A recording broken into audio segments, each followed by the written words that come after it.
Hi, I'm Nigel, aka The Art of Sound, and this is another episode of Random Noodlings with commentary. You lucky, lucky people. Now, I've been asked by several people if I would appear on screen, so here I am. Well, okay, maybe not quite me, but it's as good as it's going to get. Anyway, let's get back to my normal face. Okay, maybe this is me. Or this. Or even this.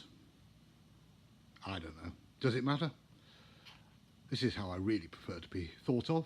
So, let's get on with the show. In the last video, we started off adding an extra sequencer line, and also we did some work on the drums and how to add triggers to do manual mixing. Since I made that video, I've added a few new things to the patch, so I'm going to go over what they are and why I've used them. The first thing that I want to cover is a chord sequencer called Progress by Amalgamated Harmonics.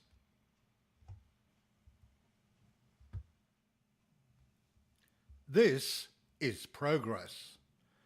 It's a sequencer like any other, but instead of sequencing individual notes or pitches, Progress sequences chord changes.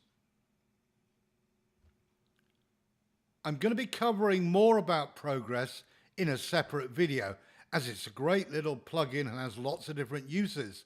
But for now, I'm going to give you a quick explanation of how it works and how I've used it in this patch.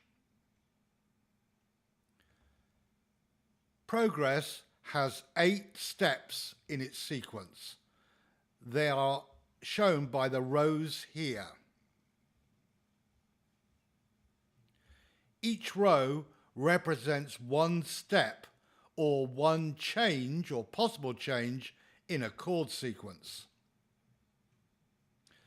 I've taken an external clock from my BPM clock from the 1 bar setting and fed that signal into the external input for the clock in Progress. This means that Progress will step through each of its steps 1 bar at a time. So the first step, then a bar, then it will change to the second step, another bar, it will change to the third step, and so on. As I'm working in 4/4 time, basically each step represents 4 beats. So first step, count 4 beats, second step, count 4 beats, third step, and so on. The first row is for setting the bass note of the chord, or the root of the chord as we know it. So in this case, I have set the first step to be C, and that's shown over here in this list. This is step 1, and it's indicated as being C. This is actually the chord that I'm going to be playing, and in this case, C major. Second step, C. Third step, C.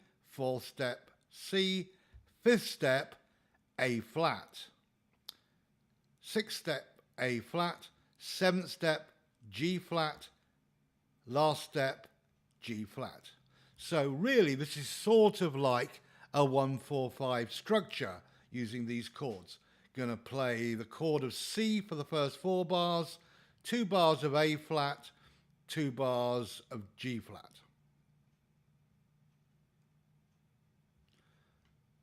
The second row indicates what type of chord is going to be played for each step.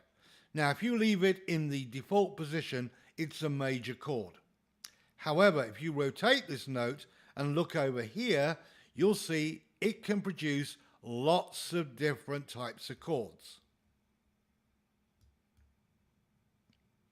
And I mean lots.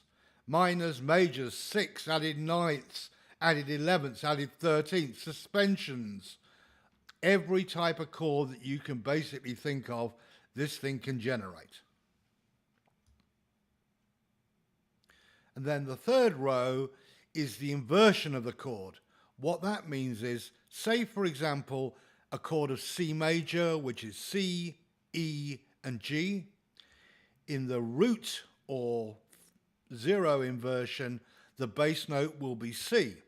In the first inversion, and you see it says here 1, the bass note will be E. And in the second inversion, the bass note would be G. I've left all these in the root inversion for the time being. The last row, is the triggers, where you can turn them on and off, much like the normal sequencer.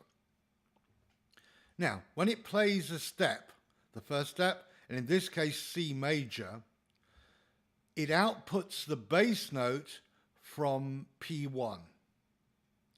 It outputs the second note of the chord, E, from P2, and then it would output the third note of the chord from P3.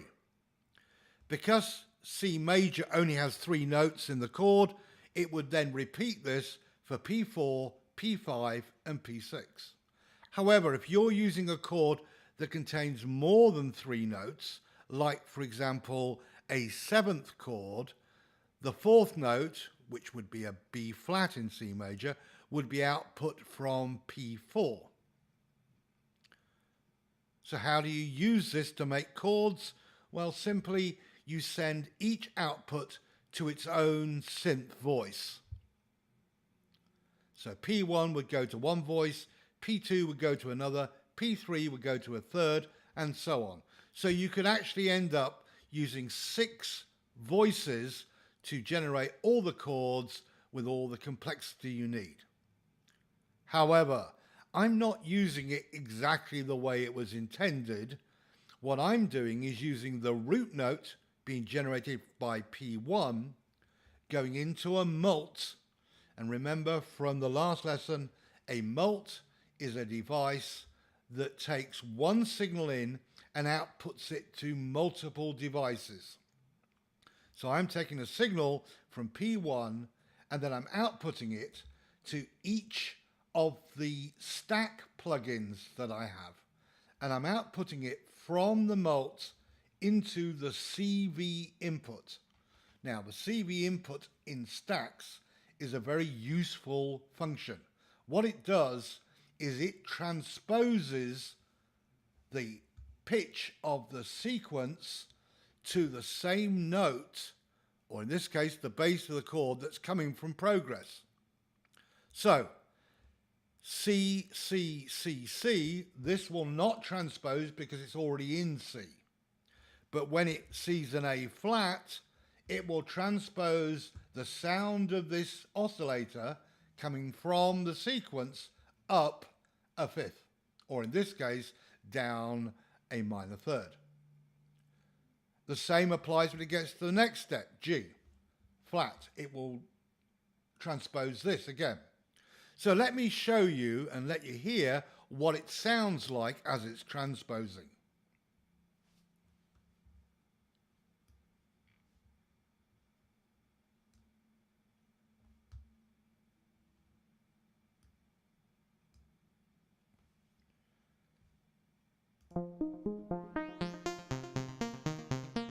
So there's the one in C, 4 bars. Now it will change. And change again. Now back to the beginning.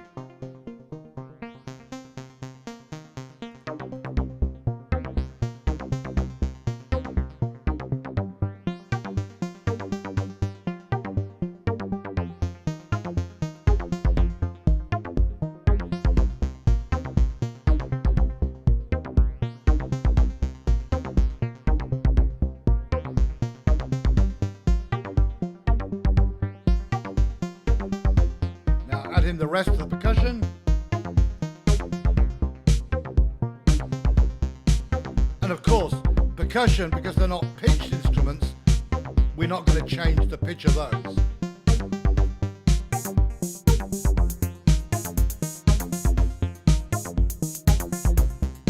So there you go, a very basic 3-chord sequence.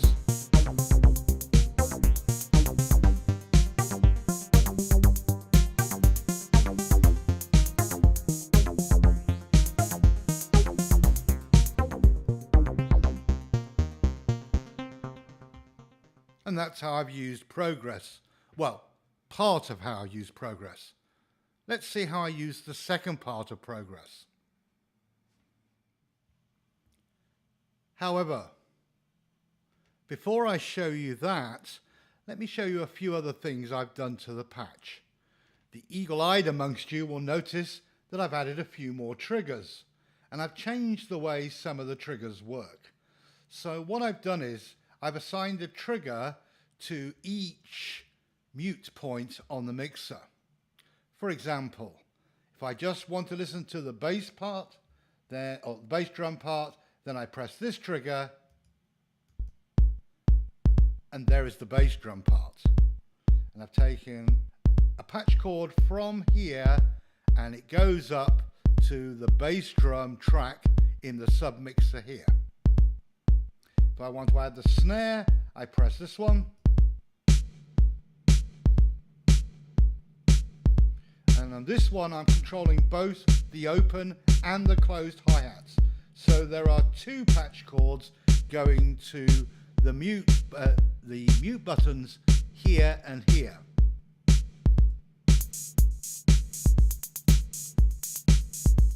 Then each of the sequencer lines has its own mute button, like here.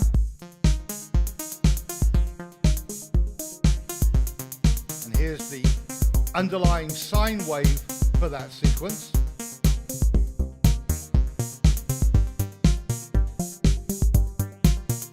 And then this button controls the second sequence.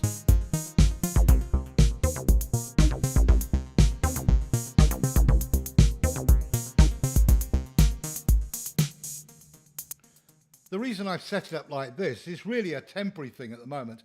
It just allows me to turn every single item in the project on and off while I'm working on different parts to see how things fit together and to make sure they do. For example, I might want to listen to the bass drum and the lower sequence pattern together to make sure it all sounds good.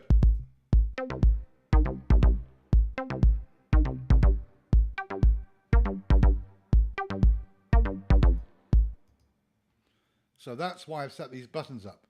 Now, there are a couple more here, and these relate to the new voices that I've added. So let's look at what those voices do. The first voice is going to be a bass line. Here is the bass line.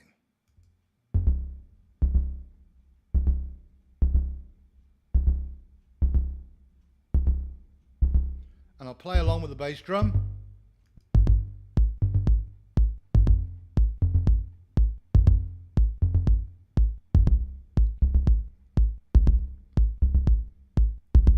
And this is what I'm using to create the bass drum sound. Again, the VCV complex analog oscillator, and this time a different filter. Now, last time Nigel made a boo-boo. I said that the Stabile was the sort of emulation of a Moog filter. I was wrong. Thanks to Leonardo, aka Volt, the creator of these great plugins. In fact, Stabile is a state variable filter, not the ladder filter. That is this one, Lateralus, which is, and if I pronounce that wrong, I apologize. This is the diode ladder filter, which is the same type of filter as found in mini Moogs. And then I'm using another version of the slap envelope to create that little punchy bass line. Now, it's getting its pitch from the root here of the chord. I'm not actually using a sequencer as such to do it. What I'm doing is sending out a stream of constant notes to it from the trigger sequencer, i.e. pulse matrix. And what I'm doing here is I'm using the triggers to trigger the envelope so that you can hear the rhythmic pattern. So the notes or pitches are actually coming from progress. And then the rhythm is coming from the pulse matrix, taking an output here from the bottom row and going into the trigger input of the envelope. This allows me to change the rhythm to whatever I want. For example, I can add extra pulses like this.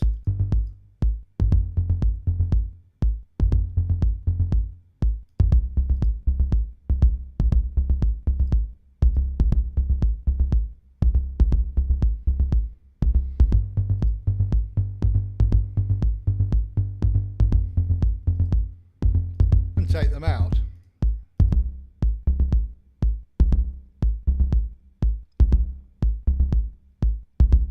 Simple little trick, but it's very effective, especially for bass lines where there isn't a lot of movement in the actual pitches, but you do want to have rhythms.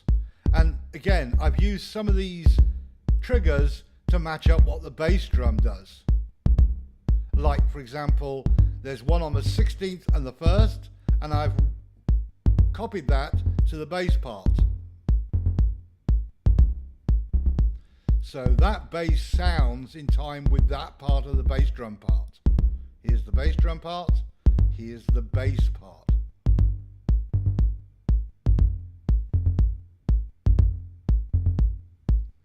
Now I'll add that to the rest of the mix.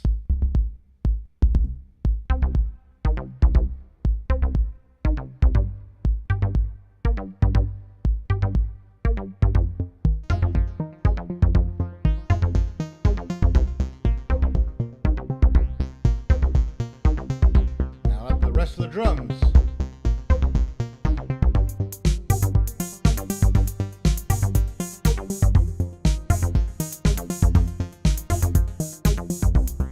Without the bass and with the bass.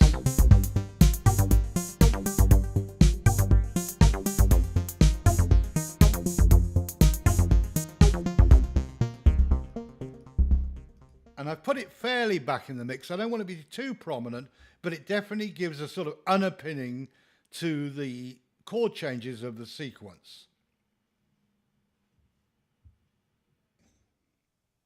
So that's the bass part added to the sequence. Now we're going to look at the last part I added, which is a sort of chord stab thing that I've just added to give a bit of texture to the piece. Let me play it for you first of all, and then I'll show you how I created it.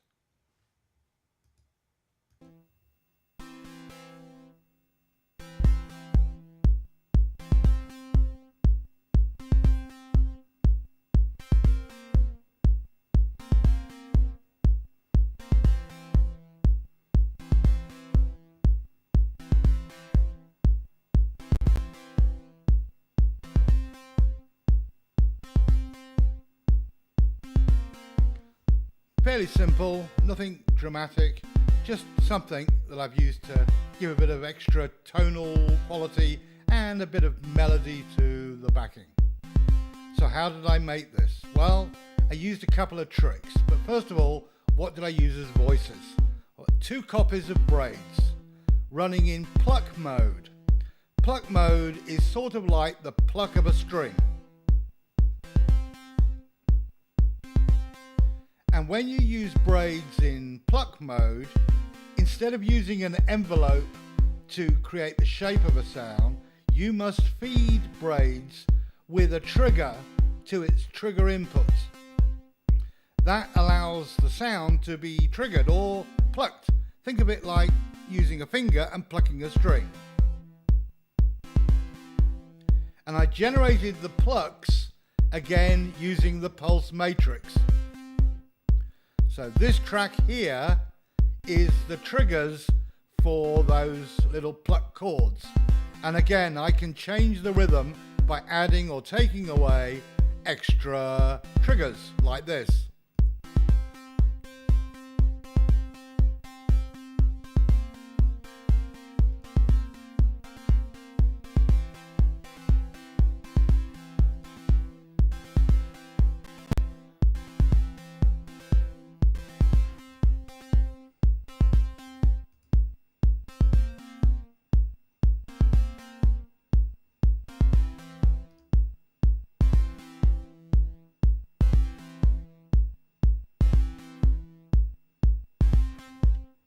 Okay, so let's just turn that off and I'll explain to you how I created the voice. So here are the two notes being generated by two copies of pluck. The first note I've cheated. What I've done is use the same note without any variation, just repeating at the same pitch. This is because that note appears in the three different chords that I want to use. I'll show you what I mean.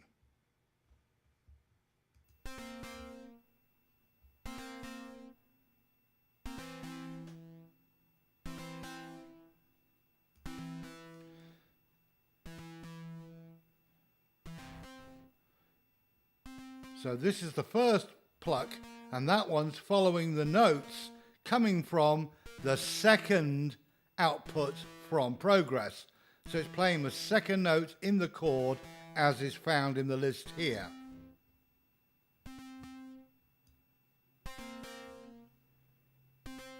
And then here is the second pluck, and it's just playing the same note over and over again. I didn't feed it any pitch information because I don't need it to change its pitch. Two together, and we get that sound. Now, what I did then was feed each of the braids through its own filter to give it some tonal quality. And then finally, I also fed the output from both these filters into the XFX grunge and tube modules. These add a nice bit of dirty distortion and tone to the overall sound. Great plugins, by the way. I love them. They're also great when you use them on drum patterns, etc. for some really dirty drum sounds. Okay. I don't need that anymore, so let me get rid of it.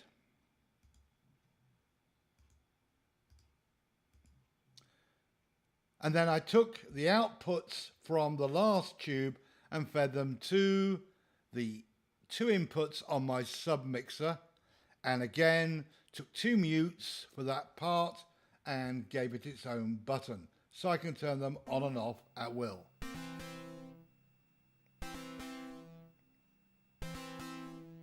So now let's listen to the whole track with all the parts playing. I'll start off with the sequencer part.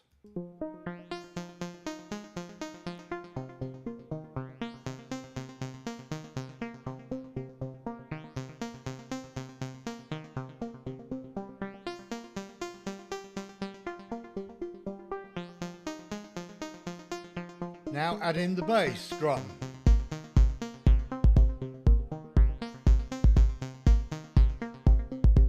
Add in the second part that plays the same as the first part, that under part of the sequence.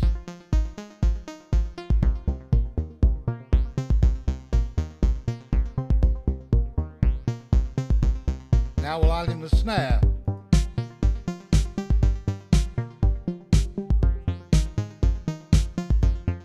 Now the bass line.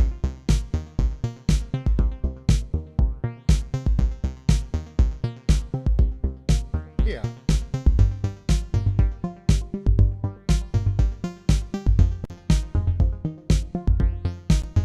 Now we'll add the hi-hats.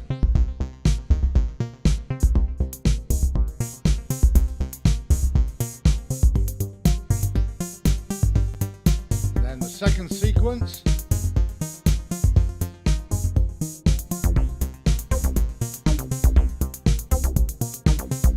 finally we'll add in those little stab chords.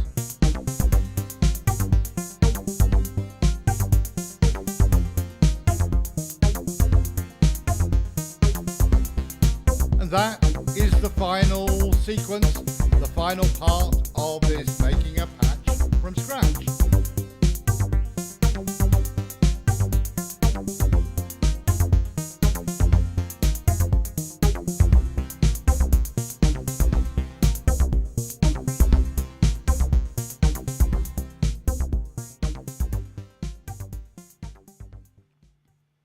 So there you go. We started off with a single sequence. We duplicated it using a different sound. We've added a drum line to it with random hi-hat parts. We added a bass line to it. We added some little chord stabs. We added chord changes to the sequence. Now, this is just a very, very basic setup and sequence, but I hope it gives you a few ideas to incorporate into your own projects as far as how to develop them, how to add things to them, how to change up things, how to add effects, how to mute, and so on.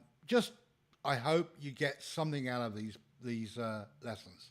And as I said, this is the last of this series. I'll be starting another series soon. This concludes this series of Make a Patch from Scratch. I'll be starting another video soon. Thank you, and please hit subscribe, thumbs up, or leave me a comment in the comment section below. Bye. What do you mean the camera's still on? Now they know what I really look like.